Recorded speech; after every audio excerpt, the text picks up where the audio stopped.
Stephanie again here at the Auburn Library. It's so nice to see you again. Thank you for joining me for Storytime. Real quick before we begin, thank you to Holiday House Publishing for allowing us to read together today while we're still apart. When we get started at Storytime, we always start with saying hello. And we say hello in American Sign Language. So we go like this. Yeah, nice job, just like that. And then we say friends, so we take our two fingers and we hook them together like this. Nice, like they're hugging. So we say hello, friends. And then at the end we'll say it's time to say hello. Ready? Hello, friends. Hello, friends. Hello, friends. It's time to say hello. Let's do that song one more time now that you've got the hang of it. Ready? Hello, friends. Hello, friends. Hello, friends. It's time to say hello. Nice job. You guys are getting really good at that sign language. Give yourself a round of applause. Yeah. Now today I want to talk about bears. Lots of books talk about bears. There's all sorts of bear books. Some of you may have read some of them. I know like Karma Wilson writes a whole bunch of books about Bear and his friends sleeping. There's Brown Bear by Bill Martin Jr. There's all sorts of good bear books. And there's lots of bear stories. Stories about bears go back a very long time.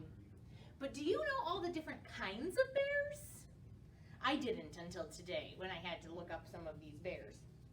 So let's take a look at them together and see what we think. Now, these bears are in order from the smallest kind of bear to the biggest kind of bear. Do you know what kind of bear the biggest bear is? Let's see if we find out. Ready? So this first bear here, with the little circle or half circle on his chest, he is a sun bear. And then we have, what is this guy? Yeah, I bet you know what he is. He is a panda bear. Don't let anybody tell you he's not a bear. He's a bear. And then, oh, this one's tricky. You may have never seen this kind of bear before. He's a sloth bear. Like a sloth that's real slow and hangs from trees. He's a sloth bear. I wonder why. Then we have the spectacled bear. Do you see his spectacles around his eyes? Yeah, just like my spectacles right here on my face. This guy looks a lot like our sun bear. He's a little different. But instead of yellow fur here, he has white fur. So some people call him a moon bear. He's an Asian black bear, but we can call him the moon bear. We have these around here. These are North American black bears. See how big he's getting? That's a pretty big black bear. What do you think's next? Ooh, another one you might not know. We're getting into the brown bear family. This is a brown bear, but it's a special type of brown bear. They call him a Tibetan blue bear. Does he look blue to you? He doesn't to me either. Here is just a good old-fashioned brown bear. And then there's the biggest kind of brown bear. That's a grizzly bear. This particular bear, her name is Holly. She was the fattest bear in Alaska last year. And then we're to the biggest bear. Do you know what bear we've missed? What bear do you think is the biggest? It's a polar bear. Yeah, look how big and fat and round he is so he can live in all of that cold weather. Nice job, guys. Thank you for learning about bears with me. Excellent. I brought a story about bears, but before we get to that, we need to make sure that we're all ready to listen to a story. So first we're going to get all our wiggles out. So we're going to stretch. Go real big like you just woke up and you're stretching. Oh, let's go even higher. So let's get up on our tiptoes. Can you get up on your tiptoes and try to balance? It's hard to balance on your tiptoes, I know. All right, come back down onto your whole foot. So you're standing with your heels and toes together, okay? And now we're going to, let's see if we can put our hands on our thighs.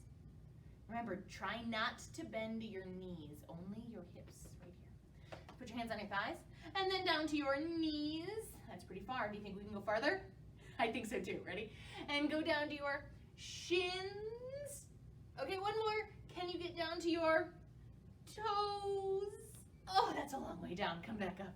Shake that off. Wiggle it off. Wiggle it off. Wiggle it off. All right, now put out your right arm, and then your left arm, and then spread your legs real wide. So now we have a point on top, and 2 points on the side, and 2 points on the bottom. So you look like what shape? Yeah, I see some of you tracing it, some of you saying it. You look like a star. So let's wiggle just our right point. I hope this looks right to you. So we're going to adjust your right point and wiggling it all the way down to your left toe. Oh my goodness, can you get all the way down there? We're working both sides of our brain when we do that because we're crossing from top to bottom and from right to left. So we're working both sides of our brain. Look like a star again. And then wiggle just your left point. Can you wiggle just your hand? Is it possible to keep your arm still and wiggle just your hand? It's hard, isn't it? Because all the parts are connected. So let's wiggle it all the way down to our right toe. Oh, and come back up. Nice job. Let's jump back into a straight line. Nice. Put your arms way up in the air. So remember we talked about that moon bear, so let's look a little bit like the moon today. Nice. Don't hurt yourself bending backwards, just a little stretch. All right, we're gonna do our opposites song, so in case you have forgotten, we are gonna go really big. How big? Which bear was the biggest bear?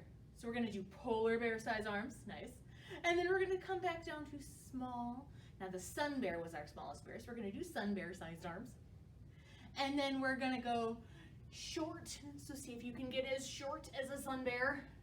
And then we're gonna go tall, like a big grizzly standing on 2 feet. Nice. Then we'll say yes, and then no, and then our favorite, fast, and slow. Nice. All right, let's do it together. Ready? This is big, big, big. This is small, small, small. This is short, short, short. This is tall, tall, tall. This is yes, yes, yes. This is no, no, no. This is fast, fast, fast. This is slow, slow, slow. Nice job, guys. Good work. All right, are you ready for the first story? This is one of my very favorite series. A series means that there's more than one book about the same characters by the same author, usually. So this one is part of the Bear and Mole series. So see, we have Bear and we have Mole, and it's called First Star. And the author, the person who wrote it, is Will Hillenbrand.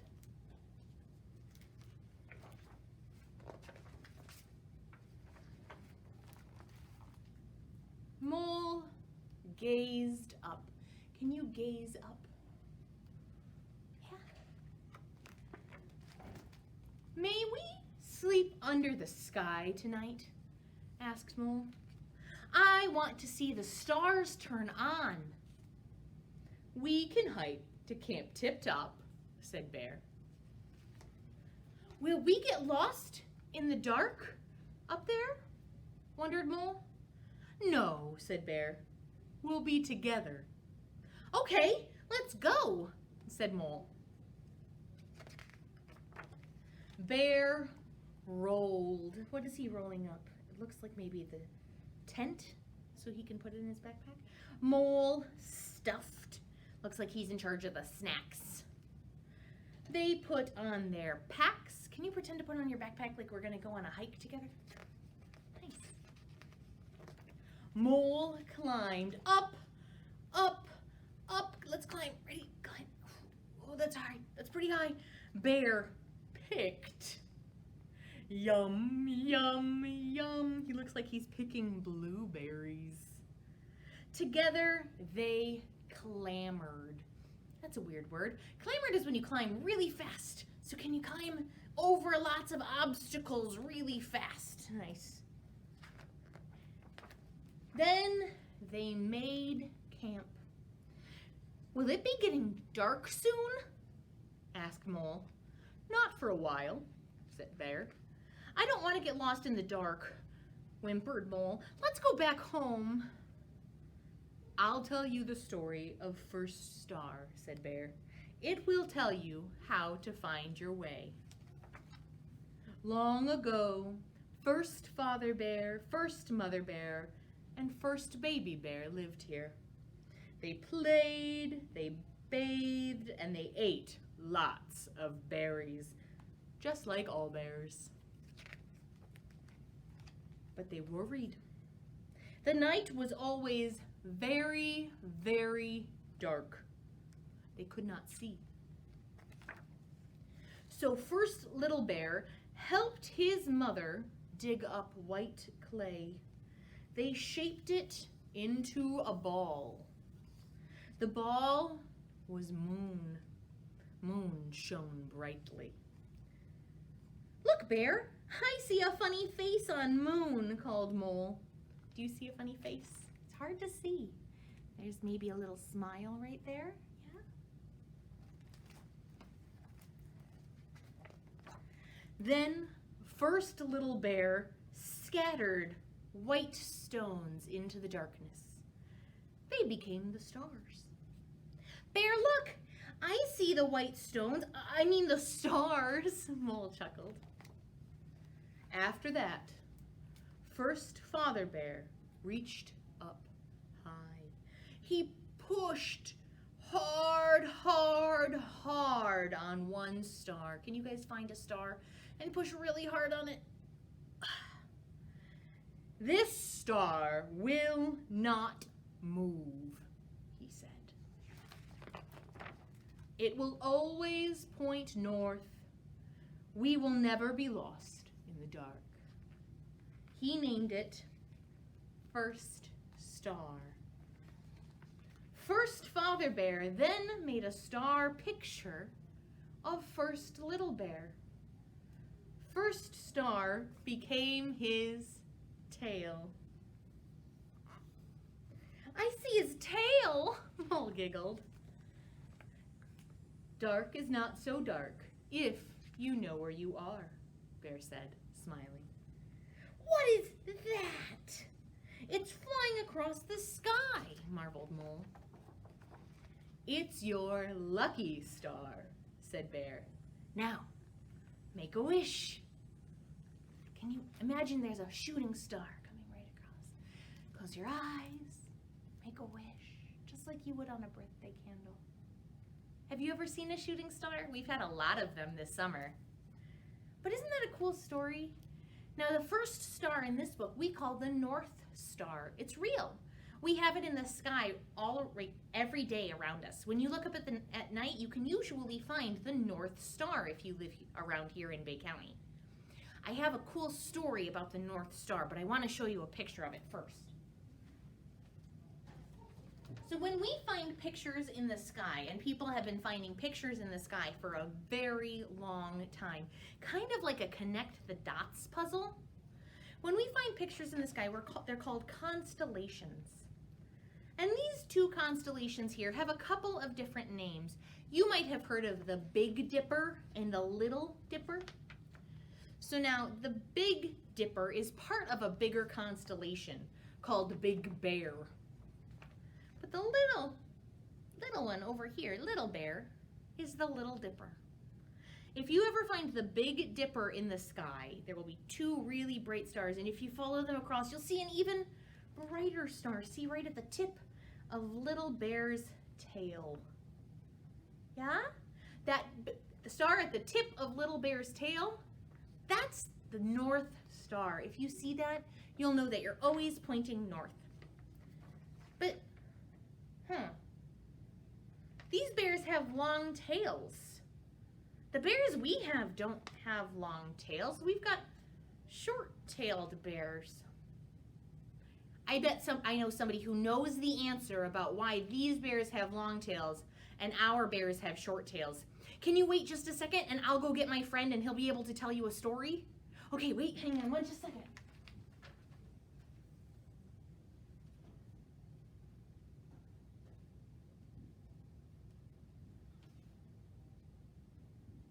Okay, I'm coming. This is my friend, Mr. Bear. Say hi, Mr. Bear. Hi. Now, Mr. Bear. Ooh, I had to wear my mask because we're all close together. But bears, like Mr. Bear, don't spread germs. Steffies don't spread germs like that. So, Mr. Bear, I have a question. How is it that those bears in our story for the stars have long tails, but you have a short tail? See, no long tail. Well, it's a very old story. The story was told by the Oneida people. There's some Native Americans who live over in New York. And they tell the story of my very, very great grandbear. And a fox. Now, Fox had gotten a lot of fish, and we bears love fish. Do you kids like fish? Yeah, I like fish. And my great grandbear was not a good fisherman yet. So he asked Fox to teach him how to fish. And Mr. Fox said, yes, I'll teach you how to fish. But Mr. Fox, he was tricksy. He played a big trick on Old Bear. He told Old Bear to stick his beautiful long tail into a hole in the ice and to sit there and wait for the fish to come. But the fox also told Old Bear that if he thought any thoughts, the fish would notice. So he had to sit there without thinking anything, and then Mr. Fox would tell him when to pull his tail out and catch all the fish. So Mr. Old Bear, he sat there, and he sat there, and he sat there. And finally, Mr. Fox ran off and started laughing. It was so funny that Mr. Fox had tricked Old Bear into sitting with his tail stuck in the ice. Well, Mr. Fox finally went home and went to bed. He never told Old Bear to move at all. The next day, when Mr. Fox came back, Old Bear was still sitting there covered in snow. He had sat there all night long, poor Mr. Bear, with his tail still in the water. So Mr. Fox snuck up and said, now, Mr. Bear, now, pull it out right now. And Mr. Bear jumped up. Oh! But when he jumped up, he left his big, beautiful, long tail stuck in the ice. And that is why bears don't have long tails anymore, and why we don't like foxes very much. Is that true, Mr. Bear? Oh, that's a story that explains something. We call those myths. That's good to know. Well, thank you for storytelling, Mr. Bear. I'm going to put him back before we get done, okay? All right. Wave goodbye, Mr. Bear. Bye. Whew. All right. That's Mr. Bear. All right. Move my glasses back on so I can see all of you. So I hope you liked that story. That is a story that the Oneida people tell about why bears don't have long tails. But guess what? We only have time for 2 more songs. So we're going to do a song called Bear is Sleeping. It's to the tune of a song called Frere Jacques, or Brother John, I think is what we would call it in English. It's a French song. So it goes like this. It goes, Bear is sleeping, bear is sleeping, wake him up, come and say hello, bear, come and say hello, bear, time to eat, time to eat. So when we have Bear is sleeping, can you pretend to be really sleepy? Bear is sleeping, And then we've got to wake him up. So can you shake like you would be shaking bear to wake him up? And then we'll say hello. You can say it like this, or if you want to, you can use sign language to say hello. And then it's time to eat. So we're going to eat some delicious maybe berries, because that's what our friend Bear said he liked to eat, wasn't it? So let's try it. Ready? Let's try it together. We'll go, Bear is sleeping. Ready? Bear is sleeping. Bear is sleeping. Wake him up. Wake him up. Come and say hello, Bear. Come and say hello, Bear. Time to eat. Time to eat. Let's do it one more time. Ready? Bear is sleeping. Bear is sleeping. Wake him up. Wake him up. Come and say hello, Bear. Come and say hello, Bear. Time to eat. Time to eat. Yeah, nice work. You're getting good at these motions things. But it's already time to say goodbye. When we say goodbye, we say it very similar to how we say hello. We use sign language. So this is goodbye. Nice. So goodbye. And then we'll have our friends hugging each other. Yep. So goodbye, friends. And then at the end we'll say it's time to say goodbye. Ready? Goodbye, friends. Goodbye, friends. Goodbye, friends. It's time to say goodbye. Thank you so much for hanging out and reading stories with me today, and I'll see you again next week.